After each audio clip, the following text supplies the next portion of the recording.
Bonjour à tous, bienvenue dans votre programme. Le Maroc est un sérieux candidat à l'organisation de la Coupe du Monde 2026, une compétition que le Mexique, les États-Unis et le Canada veulent aussi co-organiser.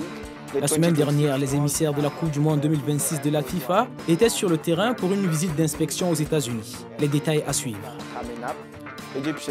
La star égyptienne de Liverpool, Mohamed Salah, continue de battre des records.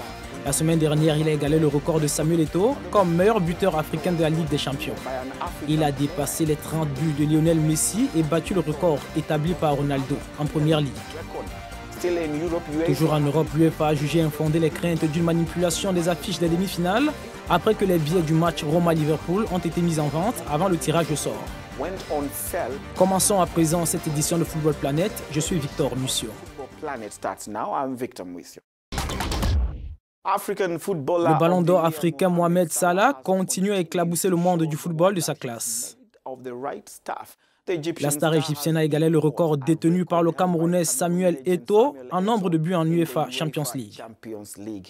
Son but plein d'intelligence contre Manchester City en quart de finale a porté son total de réalisation à 8 cette saison. Il atteint le niveau de Samuel Eto'o comme le meilleur buteur africain de la Ligue des Champions en une seule saison. Regardez. La question n'est plus de savoir si Mohamed Salah va marquer, mais quand va-t-il le faire? L'attaquant égyptien de Liverpool ne montre aucun signe de faiblesse et depuis le début de la saison avec les Reds, il continue de surpasser les attentes de tout le monde, y compris les siennes. Salah affrontera son ancien club, l'AS Roma, en demi-finale de la Ligue des Champions et battra quelques records s'il marque contre eux. Grâce à une nouvelle réalisation contre Manchester City en quart de finale de la Ligue des Champions la semaine dernière, il a rejoint Samuel Eto'o au rang de meilleur buteur africain de la Ligue des Champions. Eto'o avait marqué 8 buts pendant la saison 2010-2011 avec l'Inter Milan, permettant ainsi à l'équipe milanaise de gagner le tournoi sous José Mourinho. L'attaquant égyptien compte 40 buts cette saison, toutes compétitions confondues, dont ses 8 réalisations en Ligue des Champions, égalant ainsi le record de l'attaquant camerounais. L'ailier de Liverpool était à nouveau sur le terrain samedi contre Bournemouth. Et une fois de plus, il a trouvé le chemin des filets et les Reds se sont imposés 3-0 à Anfield Road. Son entraîneur Jürgen Klopp a également relativisé les rumeurs selon lesquelles Salah pourrait quitter le club.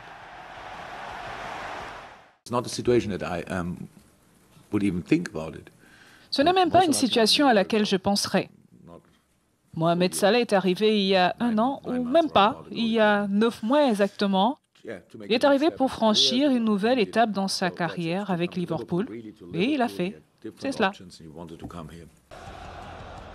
Avec 4 autres matchs de Première Ligue à disputer et 2 demi-finales de Ligue des Champions, Salah pourrait faire tomber plus de records.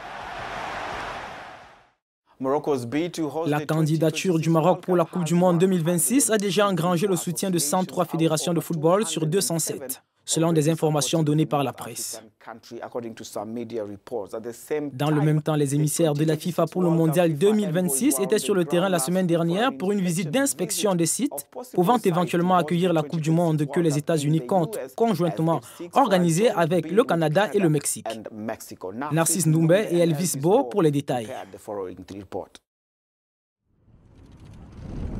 Coupe du Monde 2026, les émissaires de la FIFA sont sur le terrain pour une visite d'inspection des sites devant accueillir la compétition. Du 9 au 13 avril, la mission d'évaluation a parcouru les installations du trio Mexique-États-Unis-Canada, une candidature qui possède de nombreux atouts. Atlanta peut accueillir un événement de classe mondiale. Nous recevons le Super Bowl. Nous avons déjà accueilli le championnat universitaire. On attend le dernier carré de la NCAA. 10 000 chambres d'hôtel, un stade fantastique ultra moderne. Nous sommes fiers de cette ville. Nous avons pu montrer l'enthousiasme des fans autour de l'équipe de football. Cet enthousiasme sera plus grand si on organisait une Coupe du Monde ici. Autre pays en lice pour l'organisation de ce premier mondial élargi à 48 équipes, le Maroc. Le royaume chérifien reçoit le groupe chargé de l'évaluation des candidatures du 16 au 19 avril. Les villes retenues sont Marrakech, Agadir, Tanger et Casablanca. C'est le 13 juin prochain à Moscou, en Russie, que la FIFA dévoilera le nom du pays hôte du mondial 2026. La 10e édition du prix Marc-Vivien Foé se tiendra le 14 mai. Le prix décerné par RFI et France 24 a été ainsi baptisé en hommage au footballeur camerounais décédé en 2003 à l'âge de 28 ans.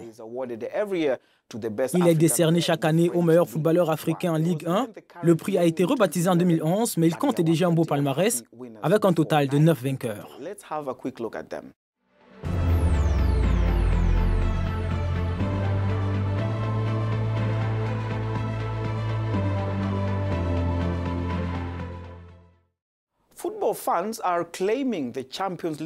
Les supporters de football sont furieux et craignent que le tirage au sort des demi-finales ait été truqué après que la Roma a mis en vente sur son site des billets pour le match avec Liverpool avant même que l'affiche des demi-finales ne soit tirée au sort vendredi.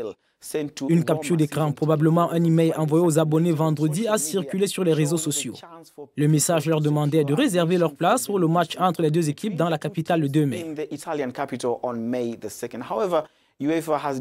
Toutefois, l'UEFA a jugé infondé les craintes d'un trucage. Elle avance que le partenaire technique de la Roma a eu des problèmes techniques lors d'un test effectué vendredi. Il aurait fait des simulations de vente de billets pour toutes les affiches possibles. Jetons un coup d'œil rapide à ces affiches.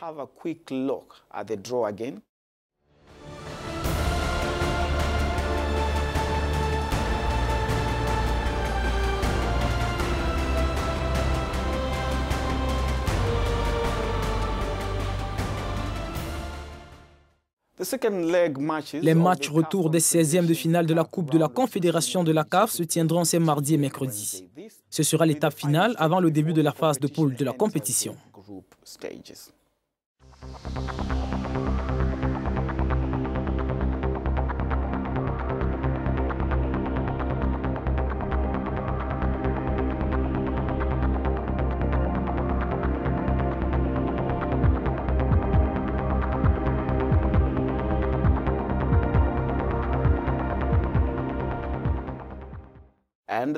La liste est désormais complète pour le second tour des qualifications pour la Coupe d'Afrique féminine de football.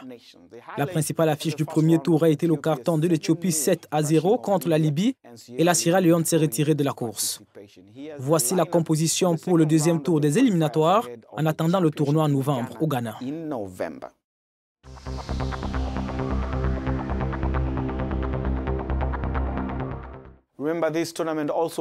En guise de rappel, le tournoi est également qualificatif pour la Coupe du Monde féminine 2019.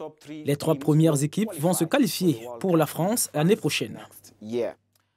Le plus grand événement sportif du monde, la Coupe du Monde, approche à grands pas. Un test match a été disputé mercredi au stade de Kaliningrad, l'une des 11 villes russes sélectionnées pour les matchs de la Coupe du Monde.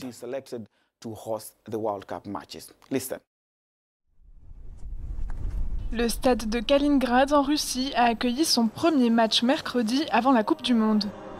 Un match où se sont affrontées les équipes locales Baltika et le FK Krylia Sovetov Samara. Baltika a remporté la victoire 1-0 devant 15 000 spectateurs. C'est un stade fantastique et je suis sûr que la Russie va vivre une belle Coupe du Monde. Je suis très heureux d'avoir joué ici même si nous avons perdu le match. Et je voudrais féliciter la Russie pour la construction de ce très beau stade.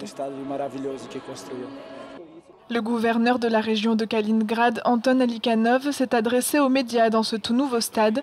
Il a admis que même si le stade est aujourd'hui opérationnel, d'autres installations pour les entraînements et pour les équipes ne seront pas prêtes avant environ 1 mois. Toujours en Russie, pendant la Coupe du Monde 2018, les supporters étrangers auront besoin d'une carte d'identité spéciale pour pouvoir voyager sans visa à travers les villes russes, même celles qui n'abritent pas de match de la Coupe du Monde. Alors, qu'est-ce que c'est que cette carte d'identité spéciale? Pendant la Coupe du Monde 2018 en Russie, les spectateurs venus de l'étranger devront posséder la Fan ID, une carte d'identité spécifique obligatoire pour accéder au match. La carte permet notamment d'entrer en Russie sans visa et d'utiliser gratuitement les transports publics, selon Andrei Chernenko, le chef de projet au ministère russe des Communications. La carte électronique sera portée autour du cou et devra contenir la photo et le nom du supporter.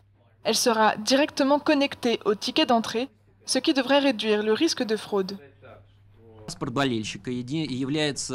Avec cette fan identité, l'entrée en Russie est devenue plus simple. Vous n'avez pas besoin d'avoir de visa et de payer pour ça. Donc, vous ne perdez pas votre temps dans les centres de visa de vos pays. Remplissez un formulaire sur le site fanid.ru et vous obtiendrez gratuitement l'identifiant et vous aurez juste besoin de montrer ce document à la frontière russe. La Fan ID n'a encore jamais été utilisée lors d'un tournoi de cette ampleur, mais le dispositif a déjà été testé en Russie pour la Coupe des Confédérations de 2017. C'est tout ce que nous avions pour aujourd'hui. Vous pouvez revoir ce programme sur notre site web africanews.com en français et en anglais. Vous pouvez également réagir en utilisant le hashtag FootballPlanet. Je suis Victor Mussio. Au revoir.